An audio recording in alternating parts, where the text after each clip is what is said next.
कक्षा 3 के बच्चों का हिंदी व्याकरण की क्लास में पुनः स्वागत है। बच्चों, आज हम आपको हिंदी व्याकरण में पत्र लेखन यानी कि इंग्लिश में इसको लेटर राइटिंग बोलते हैं वो पढ़ाऊंगी। तो बच्चों देखिए, पत्र लेखन क्या है, कैसे लिखा जाता है और इसके लिखने का तात्पर्य क्या होता है। तो बच्चों देखिए, बच्चों आपको पता है कि हम पत्र द्वारा अपनी बात दूर बैठे अपने मित्र, दादा दादी, नाना नानी आदि तक बहुत आसानी से पहुंचा सकते हैं। संदेश पहुंचाने का सबसे सस्ता और अच्छा साधन है। बच्चों देखिए, जब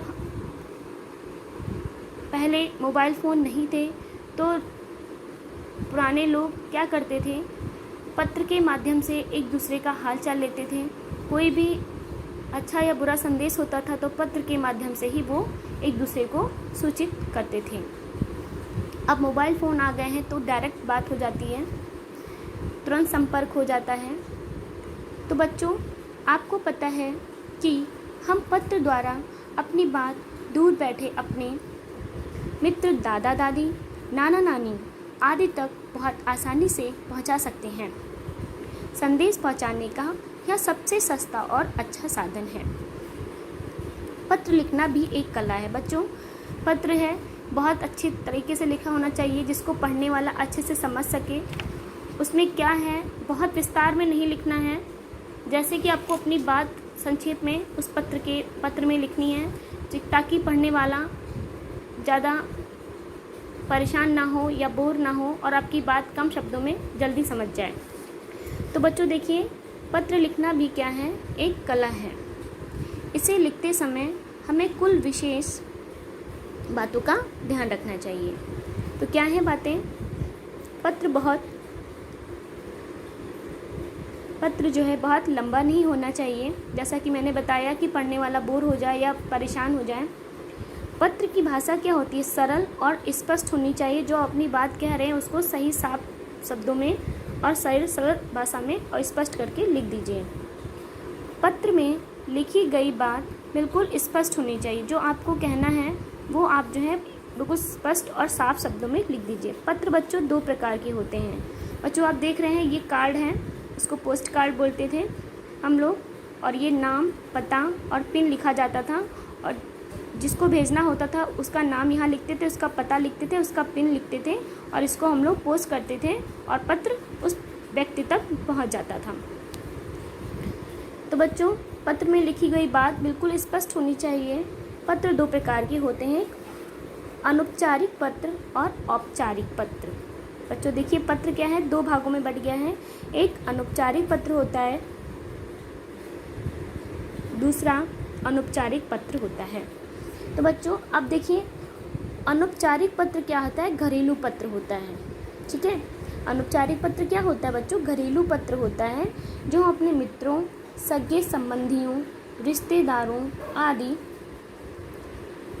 को लिखे जाने वाले पत्र अनौपचारिक पत्र कहलाते हैं। बच्चों अगर आपसे पूछा जाए पत्र दो प्रकार के होते हैं और अनौपचारिक पत्र औपचारिक पत्र में क्या अंतर है तो बताइए। तो बच्चों ध्यान रखिएगा, अनौपचारिक पत्र जो होते हैं वो मित्रों, सगे संबंधियों, रिश्तेदारों को लिखे जाने वाले पत्र होते हैं। फिर से समझ लीजिए बच्चों, अनौपचारिक पत्र क्या होते हैं।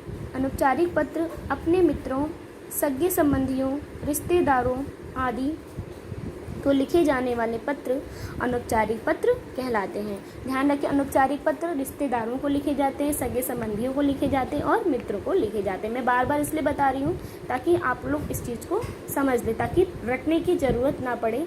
इस वीडियो को देखकर आप इस बात को अच्छे से समझ लीजिए कि अनौपचारिक पत्र क्या होते हैं। अनौपचारिक पत्र वो होते हैं जो अपने मित्रों को लिखते हैं, रिश्तेदारों को लिखते हैं और सगे संबंधियों को लिखते हैं, वो होते हैं अनौपचारिक पत्र। अब आता है बच्चों औपचारिक पत्र यानी बाहरी पत्र, जो सरकारी कार्यालयों में प्रधानाचार्य, संपादक आदि को लिखे जाने वाले पत्र औपचारिक पत्र कहलाते हैं। अनौपचारिक और औपचारिक। अनौपचारिक घरेलू हो गया और औपचारिक बाहरी होगा, जो सरकारी कार्यालयों में लिखा जाता है। प्रधानाचार्य को जैसे हम लोग अवकाश के लिए लिखते हैं, ठीक है। और संपादक क्या है, संपादकों को लिखा जाता आदि को लिखे जाने वाले पत्र औपचारिक पत्र कहलाते हैं। बच्चों, ये आपके पत्र का एक माध्यम, एक तरीका दिखाया गया है कि किस तरह से आप लोग पत्र लिखेंगे। तो यहाँ लिखा हुआ है, यहाँ पर दोनों तरह के पत्र लिखने के तरीके दिए गए हैं।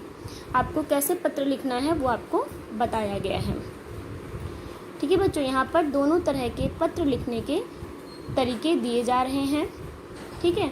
तो इसमें आपको बताया गया है अनौपचारिक पत्र के बारे में और औपचारिक पत्र के बारे में कैसे लिखना है आपको। तो देखिए यहाँ पे M44 आदर्श नगर नई दिल्ली भेजने वाले का पता लिखना है आपको। 18 सितंबर इस सन 20 और आगे कोई भी सन हो सकता है।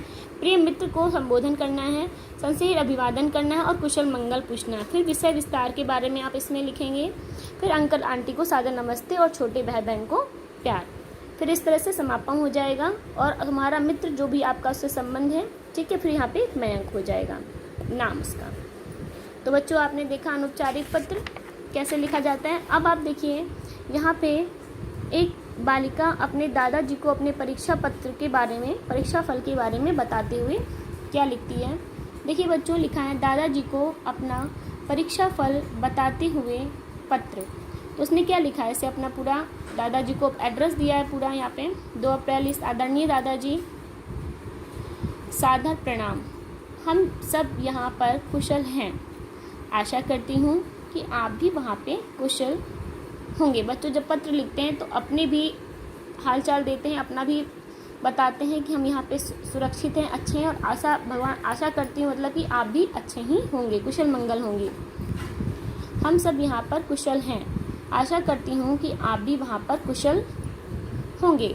दादाजी, आपको जानकर खुशी होगी कि मैं अपनी कक्षा में प्रथम आई हूँ और मुझे स्कूल की तरफ से पुरस्कार भी मिला है। बच्चों, जब कोई प्रथम आता है तो स्कूल की तरफ से सम्मानित किया जाता है ताकि बच्चे में उत्साह बढ़े, जोश बढ़े, वो आगे और बढ़े, ठीक है। माता पिताजी ने मुझे उपहार में एक साइकिल दी है। मैं बहुत खुश हूँ और आपसे वादा करती हूँ कि आगे भी इसी तरह अच्छे नंबर लाऊंगी। मेरी ओर से दादाजी को प्रणाम। आपकी पोती मेघा। बच्चों, यहाँ आपने अनौपचारिक पत्र लिखने का तरीका और साथ ही एक पूरा पत्र देखा। क्या आपने दोनों पत्रों में कुछ अंतर देखा? पहले पत्र में मित्र को पत्र लिखा गया है और उसमें मित्र के लिए प्रिय शब्द का प्रयोग किया गया है, जबकि दूसरे पत्र में दादाजी के लिए आदरणीय शब्द का प्रयोग हुआ है। बच्चों देखिए, यहाँ पे आपने देखा था, यहाँ पे क्या लिखा था, प्रिय मित्र लिखा था। और यहाँ पे देखिए पत्र में आदरणीय दादाजी लिखा था। जो हमसे बड़े हैं उनको हम लोग आदरणीय बोलते हैं, आदरणीय दादाजी। और जो मित्र होते हैं उनको प्रिय मित्र की तरह संबोधन करते हैं। और यहाँ पे देखिए बालिका ने आदरणीय दादाजी के नाम से उन्हें संबोधित किया हुआ है। ऐसा क्यों?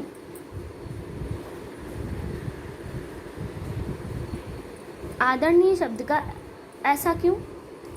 ऐसा इसलिए क्योंकि पत्र लिखते समय हमें अपने से छोटों के लिए प्यार तथा बड़ों के लिए आदर का पता चलता है। जो हमारे अपने साथ के होते हैं उनको हम प्रिय बोलते हैं और जो हमसे बड़े होते हैं उनको हम आदर से क्या बोलते हैं, आदर का आदरणीय बोलते हैं, उन्हें सम्मान देते हैं, तो उन्हें आदर का पता चलता है। अब बच्चों देखिए, औपचारिक पत्र हैं। यहाँ पे मीरागंज पूरा एड्रेस लिखा हुआ है। फिर सेवा में प्रधानाचार्य, विद्यालय का नाम, कहाँ पे विद्यालय उसका, और विषय क्या है। जब आपको पत्र लिखा जाता है, औपचारिक पत्र लिखते हैं तो आपका विषय क्या होता है वो लिखना पड़ता है। अवकाश हेतु प्रार्थना पत्र।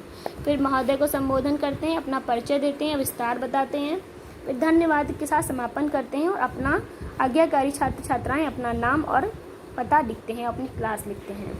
तो आइए यहाँ पे देख लेते हैं किस तरह से लिखा गया है औपचारिक पत्र। देखिए बच्चों, यहाँ पे पूरा एड्रेस दिया हुआ है। फिर स्कूल का प्रधानाचार्य जी का सम्मान किया गया है। तो यहाँ पे विद्यालय का नाम, फिर लखनऊ में है स्कूल, उस जगह का लिखा गया है। फिर देखिए 2 दिन के अवकाश के लिए पत्र लिखा गया है। तो निवेदन यहाँ है कि मैं कक्षा 3 A की छात्रा हूँ। मुझे कल रात से बुखार है, तेज़ बुखार है। डॉक्टर ने मुझे 2 दिन तक दवाई लेकर आराम करने की सलाह दी है, इसलिए मैं 9 नवंबर और 2020 से 10 नवंबर 2020 तक विद्यालय नहीं आ सकूंगी। कृपया आप मुझे 2 दिन का अवकाश प्रदान करने की कृपा करें। धन्यवाद। फिर आपकी आज्ञाकारिणी शिष्या, जो भी आपका नाम हो वो अपना नाम, क्लास और अपना सेक्शन लिख दीजिएगा।